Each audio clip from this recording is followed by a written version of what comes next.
Her voice broke through the silence of the canyon like a dying wind. Dust hung in the golden air, curling between the rocks, wrapping around the blood-red horizon. The sun was sinking, slow, cruel, indifferent. And there she was, on her knees, her wrists tied, her dress torn, her breath shallow, her eyes pleading with a man standing over her. The rancher didn't move. His boots, heavy with dust and blood, pressed into the earth. The wind caught the edge of his hat, tilting it just enough to reveal eyes colder than the steel of his revolver. "Please," she whispered again. "You don't have to do this." He squatted down, close enough for her to see the scar that ran from his cheekbone to his jaw. He smelled of tobacco, sweat, and vengeance. His fingers reached for her chin, lifting her face so their eyes met. "You said the same thing," he muttered, voice low, deadly. "That night at the creek, when you ran with him." Her lips trembled. "It wasn't what you think," he laughed dry and sharp. "You think I don't know lies when I hear him? Girl, I spent 20 years breaking wild horses. You can smell fear same way you smell rain coming off the desert. You reek of it." The echo of spurs clinked as he rose. The sun caught the silver buckle of his belt, the one she had given him once, engraved with a small J and L. Jesse and Lily. The way it used to be. He took a slow step back, boots grinding into the sand. The sound of leather stretching filled the air as his hand slid to the holster on his hip. Lily's heart slammed against her ribs. "Jesse, please, he made me. I didn't have a choice." Jesse's face didn't change. "Everybody's got a choice," he said, voice rough as gravel. "You made yours. Now I make mine." The Colt gleamed in his hand. The air grew still, like the earth itself was holding its breath. Then, a distant noise, hoofbeats. Jesse froze. The sound rolled down the canyon like thunder. One rider, maybe two, coming fast. Lily's eyes widened. "It's him. He came back for me." The rancher turned toward the horizon. Two dark shapes cut through the dusk, dust rising behind them. His jaw tightened. Figures he'd show. Never could finish what he starts. He cocked the revolver. The sharp click echoed against the cliffs. "Stay still." But Lily wasn't listening. She twisted, jerking her wrists against the rope. Blood streaked her skin, but she didn't care. She needed to move, to run, to live. "Lily," Jesse barked, voice cracking for the first time. She stumbled to her feet, bare toes digging into the dirt, and ran. The riders grew larger, closer. A shout echoed from the hills. Jesse cursed, lifted his gun, and fired. Once. The bullet struck the ground beside her boot, spraying dust over her legs. "Stop," he roared. But she didn't. The riders were nearly there now. Faces still shadows, but one wore a hat Jesse would never forget. Black brim tilted right. Dom Gravis, the outlaw who'd taken everything from him. "Of course," Jesse muttered. His knuckles whitened around the revolver. He'd sent her first and come back for the rest. Lily turned, gasping for air. "Jesse, he's not." Too late. The second shot cracked like lightning. Her scream tore through the canyon, echoing off the rocks. She fell hard, clutching her shoulder. Dust rose around her like smoke. The riders closed in fast. One dismounted before the horse even stopped moving. "Lily," the man shouted, racing toward her. Jesse's eyes narrowed. He recognized that voice. Tom Graves, alive, reckless, furious. The rancher didn't hesitate. He raised his revolver again, his heart steady, his mind gone dark. Tom's boots pounded across the dirt. "You touch her again, Jesse, and I swear to God." Bang. The sound split the evening air. Tom ducked, the bullet grazing his hat as it spun off into the dust. He dove behind a boulder, returning fire. Sparks flashed against the canyon wall. Horses screamed, bolting toward the ridge. Lily crawled toward the edge of a dry stream bed, clutching her bleeding arm, whispering Jesse's name, though she didn't know if it was for mercy or memory. Jesse stepped forward, calm, precise. Another shot fired. A bullet chipped stone inches from Tom's face. "You took her," Jesse said, voice echoing.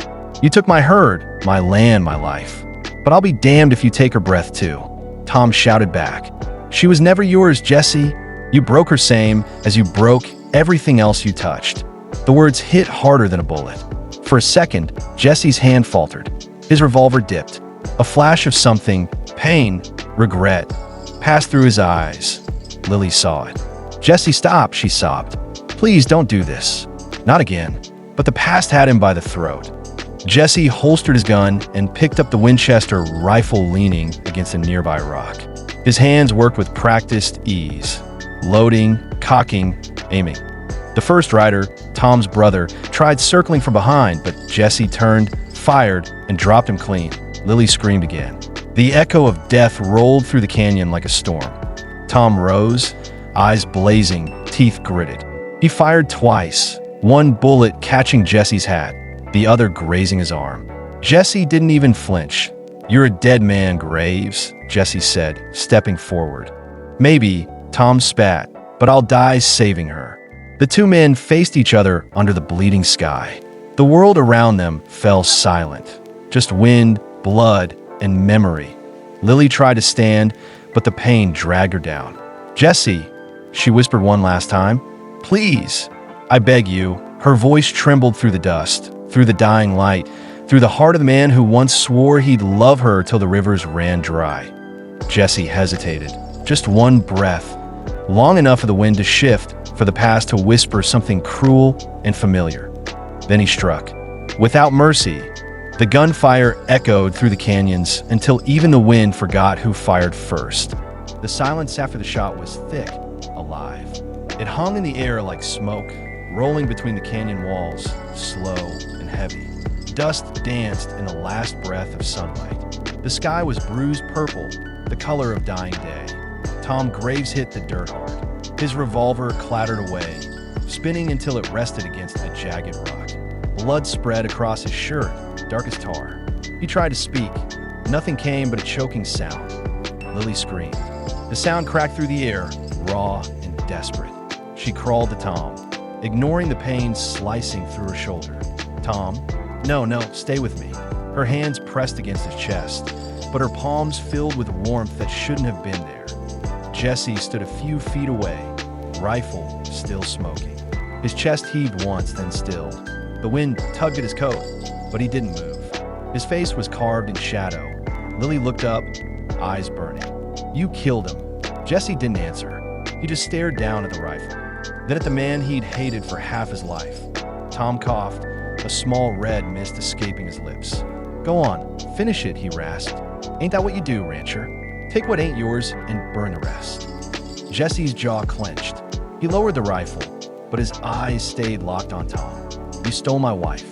Tom let out a dry, broken laugh. "She wasn't your wife, Jesse. She was your possession."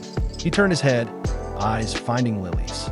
"And you don't belong to any man." Lily shook her head, tears streaking through the dust. "Tom, please don't." But Jesse had already moved. He dropped the rifle and grabbed Tom by the collar, dragging him up with one brutal pull. "You talk like you know me," he growled, "but you ain't seen what I've done for her." "Well, I gave up." Tom's voice was fading, but his words still cut deep. "You didn't give up anything. You just kept talking till there was nothing left." For a moment, Jesse's grip faltered. His eyes flicked to Lily, the woman who once smiled when he walked through the door, who used to hum while cooking by the firelight. That same woman now looked at him like a stranger, and maybe that's what he'd become. He dropped Tom to the ground. "Take him," he muttered. "Take him and go." Lily blinked through tears. "What?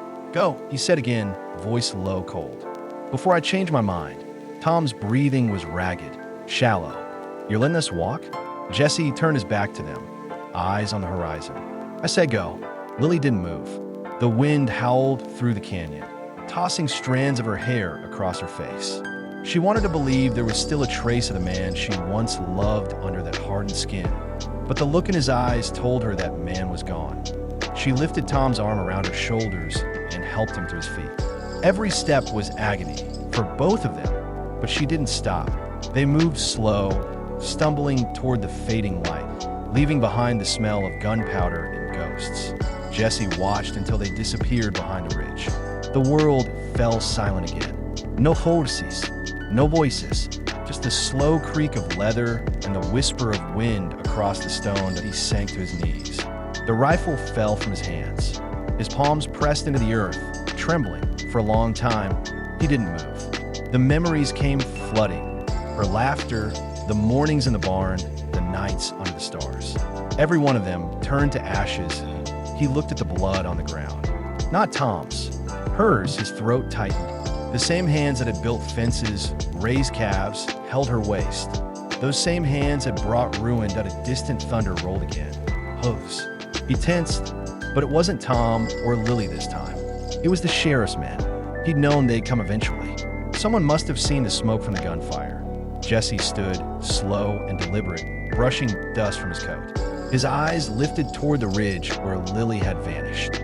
He couldn't see her anymore, but he could still feel the weight of her voice. Please, I beg you. Those words would haunt him long after the law took him in, long after the canyon forgot his name. The first rider appeared on the ridge, hand raised in the air. "Jesse Cole," he shouted. "Drop your weapon." Jesse didn't move. His gaze stayed fixed on the horizon that he thought about what it meant to be a man out here. The land didn't forgive. Neither did people. You broke a promise. You paid in blood.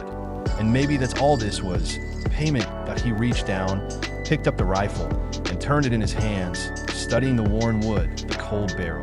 The sheriff shouted again, voice sharp, echoing, "Don't make this harder than it has to be." Jesse looked toward the voice. His lips curled, not into a smile, but something close. A ghost of one to the sky behind him flared crimson as the sun sank for good.